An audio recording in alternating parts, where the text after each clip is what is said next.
Hello and welcome to Talking WoW, the podcast where we talk about World of Warcraft, believe it or not.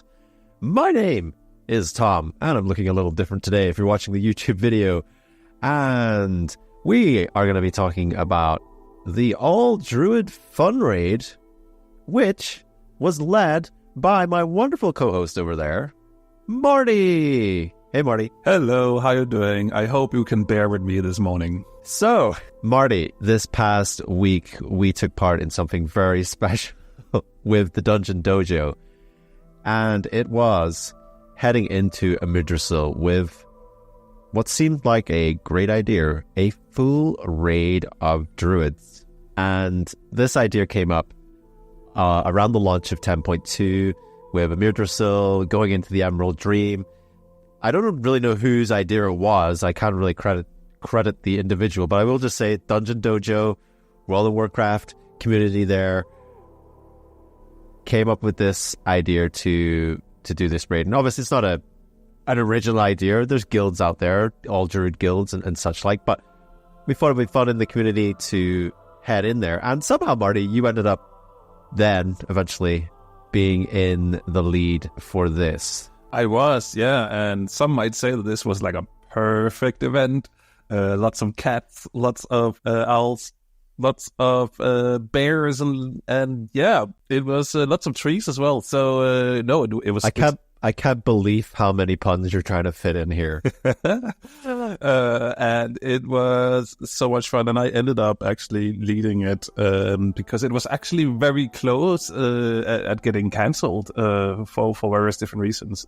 So I stepped up and was like, hell no, we need that Druid raid. We need people to have this fun event. So we did, and it was. Yeah, I'm glad you stepped in. It was a hoot. And what we're doing right now is basically what we did all night during the raid. There was so many Druid puns and Druid jokes, and we need a Druid to soak this mechanic and stuff like that. It was amazing. Oh yeah, it's like, could we get an innovate on the Druid? Just, could a Druid innovate another Druid? Just, really vague directions at times, just as a joke to sort of, it's a rare thing for me to be in a group, or let alone a raid, with all of the same class. And I think there's something very special about that, isn't it? Just, everyone with that shared interest of just, hey, we're all Druids, and guess what? We can do a raid together because, Druids have 500 specs and they can just do everything. 100%, yeah. It was so much fun, and it was so interesting to see the action bars, because normally it's like a colorful, for me at least, it's a colorful palette of, different class colors and stuff like that, but it was just all orange. It was almost like I had ended up in the Netherlands or something. Yeah, just... And I mean, that comes from its own challenges as well, because I think when you have all the different classes, and obviously, color coordination can be quite handy if that's how you identify the different classes. So like you say, when you're just seeing this huge wall of orange on the side of your screen, and I remember you tried to organize the groups a little bit as well. You just sort of had to move people in different groups just to organize that a little bit better, because it was just it's hard to see. It is definitely, and I do realize that a lot of the time I do identify people by class color. So I was just like, we need an innovate on what's the name? Orange. I actually had to learn names. What the hell? But it was also just in case of, a lot of the time it was also just like, who needs an innovate? I was just like, just any healer. It doesn't matter. Just get them out there. We have so many of them. So just put it on any healer. And especially I really paid attention to it towards at FireRag, actually, that I just almost constantly had an innovate on me because I was healing. That was really cool, because I think, the Druids were just trying to get their innovate off. It was a challenge for me to actually get the innovate off, because every time someone called for an innovate and you were trying to give the innovate, but it was like, nope, there was already one active. So it was just like a mini game for the other Druids to try and land their innovates as well. And there was just all these little narratives happening during raid encounters that usually you just wouldn't consider, right? Because you'd probably have just a small handful of Druids and you'd have that assigned of who was doing what. But I think in this instance, you can't really say like, oh, this person's going to innovate this person, because it's just, there was that many innovates. We didn't really need to do that. We just had to say, hey, we need to innovate, and boom, it arrived. Mm-hmm. Yeah. I mean, at least it's a case of you don't waste it if someone else has already cast it. Because I do remember back in the days, if you wwere using the same spell and people, it would just overwrite it. At least that's not the case with nowadays. So so it's not wasted if someone else was quicker than you, at least. But yeah, it's fun to hear about all these small things going on in the raid. So something I really, really enjoyed, and I keep thinking about it now that we've completed the raid. No spoilers there, but what can we say? We're a decent group of druids, but we had some great moments actually where we got to skip trash because, being druids, you have cat form, and having cat form means you also have stealth. And yeah, we started to skip some of the trash that didn't need to be killed, Marty. And how cool was that? Just being able to, utilize your class to the fullest and being able to do that. I feel like I have not been really in a dungeon or raid skipping trash probably since the old classic days when you would go with like a rogue and a druid and go and try and kill some bosses in lower Blackrock Spiral or something like that. It just felt so cool to be able to do this. And again, only something druids could do.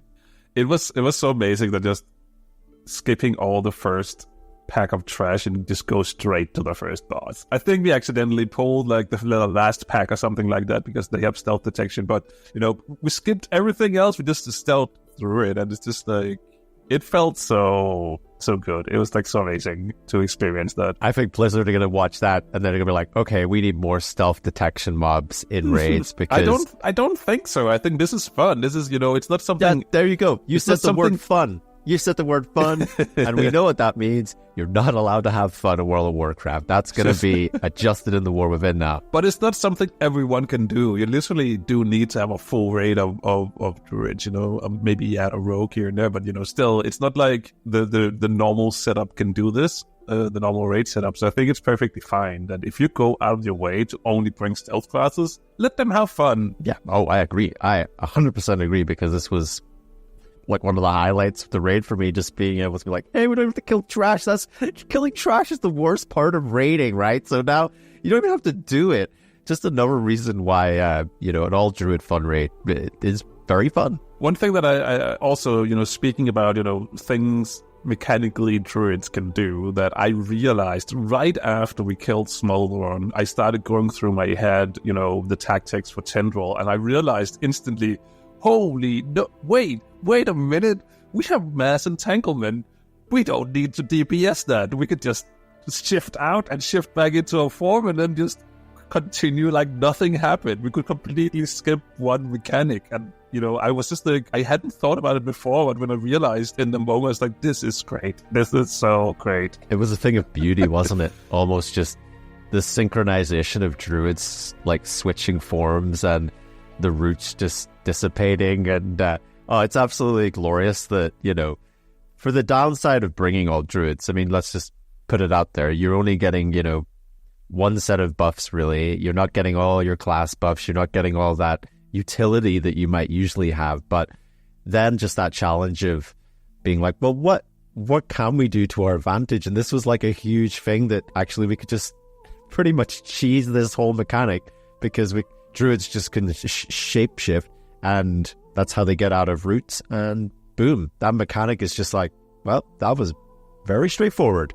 Very straightforward, yeah, indeed. So yeah, I have to admit though, when we were on the first boss, it felt like it took a long time to take it down, and I don't know if it was just people getting used to getting into it or what it was, but I think when we started, I had a little bit of a concern just looking at the boss health going down so slowly. But we did manage to get all the way to Fire Rack in the end. Yes, we did indeed, and I think that was probably one of my concerns a little bit as well. It's like, yeah, it feels like we're a bit slower killing these bosses, and I think, was it on Laradar? It got a bit itchy towards the end on that one. Just took a bit of time, and you started to get a little bit sweaty. But as far as I'm aware, we only had one wipe on Laradar, Marty, which you might have been responsible for. I mean, I think the issue was that someone used drums by mistake. That's where it all started. So we got the bloodlust debuff, and then we were like, hey, we can just reset it. And I'm a knight of druids. I was like, hey, I can shadow melt. I can fix this. So I wrathed the boss and went shadow melt. And apparently that didn't reset the boss. And the thing that I had in my head is, I've paid attention for when the mages are doing it, and what they do is that they're casting a cast, and then they cast invisibility. So I was just going through that, doing that same motion. But apparently it doesn't work that way with Shadow Melt. So apparently I should have just used an instant cast, so I had got aggro and then Shadow Melted. But I didn't know that. I was just thinking, hey, this is how the mages do it. This is how I'm going to do it. So I wiped the raid. But it created a hilarious moment, and that's more important than doing things right. Yeah.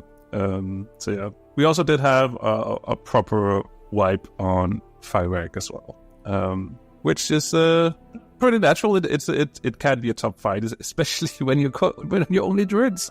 Yeah. I mean, I was very impressed with just how we got through. And we're playing on normal difficulty, obviously. We're not trying this on mythic or anything. But hey, that would be a risk to world first for sure. But yeah, just really the one wipe on Farak, and everything else we took care of on the first time. And again, just that felt really cool to be able to do that, to be able to achieve that. And it just makes me think of like, ooh, this is just something that you could do every season, because it's just so fun. I mean, it's playing the encounters a different way, ultimately, they operate the same way, but there's probably just little things that you can do different or not. And I think that's comes to, playing World of Warcraft outside the box a little bit when you do a challenge like this. And I think that's just fun. That's just, it gets the creative juices flowing a little bit more. There's no probably guides out there telling you of like what everyone should be doing in the all-Druid fun raid, you know what I mean? It's not like, it's like, hey, don't bring all Druids. That's probably what they're saying, So there's no like manuscript to follow here of instructions of how you're supposed to be doing this most efficiently or effectively, and I think there's something freeing about that. Do you think? Absolutely, and it's also just good fun. Everyone, there's nobody there that is like hardcore chasing, a specific item or need to get some achievements or something like that. It's just people there having fun playing the game, and I think that's how it should be all the time, in my opinion. But yeah, so it's just good old fun, and that's all right, to have in a game, right? Oh, absolutely. Speaking of more fun, around the trash round Volacross, was it? You have like the fiery imps and all that stuff going on there, and Druids have a wonderful little silent spell called Solar Beam. That's Solar Beam, in case you didn't understand that. And there's just one point where we're trying to silence all these imps, and there's just solar beams going everywhere. And I think one of the feral druids was saying, like, I can't see. There's just too much light. There's too much beams here. I'm blinded. And oh my goodness, it's just so funny. It's just so funny to see like all these mechanics, the same spells happening at once, and just this bright light on the screen. It's just like you wouldn't get this anywhere else. No. So many great small silly moments like that. I was there for it. It's so much fun. And also, I mean, forget about the encounters, Marty. I feel like there was just more narratives happening outside of boss fights. You got the stealth that we talked about, the solar beams there, and also, the biggest challenge of the Amirdrassil raid, the Smolderon Bridge, where, everyone's switching into cat form, sprinting across there, using their stampeding roar. And that's a fun mini game in itself, and isn't it, Marty? I think like you had a little bit of trouble getting across there, but you did make it. I mean, I was like, you know what? I'm just going to go for it, and so I tried not to stop for any of the lava pools that were being thrown at us. And if I knew I was going to get hit by one, I was trying to get hit so I would be thrown in a good direction and not in a bad direction over the edge of the bridge. So I was definitely just going for it because we have to have fun. Why not just try and see if we can do it? And I could. Luckily, I was not close at being thrown off the edge, right? No, not at all. No. Moving on swiftly. Yet overall, this was so much fun. Even in the council fight where you have to kill 2 bears before you start that encounter. That felt that was like, even in the chat, people were like, should we be doing this? Like, should we be killing those bears? Like, as all druids, you just sort of have this moral dilemma of all of a sudden, which you usually wouldn't even think about, but suddenly when you've just got this collective of druids, I don't know what a collective of druids is called, but a moonfire of druids, perhaps. You just have these questions going through your heads of like, oh, but they're bears. Like, what are we doing? And it's just, again, it wouldn't happen in a normal raid, and it's just such a wonderful thing to be able to bring all of the same class together and do something like this. 100%. It would be fun if there was like another class that had all specs, all roles, sort of. So what I'm trying to say is, Blizzard, we need shaman tanks. Shaman tanks. I mean, who knows? Maybe, possibly.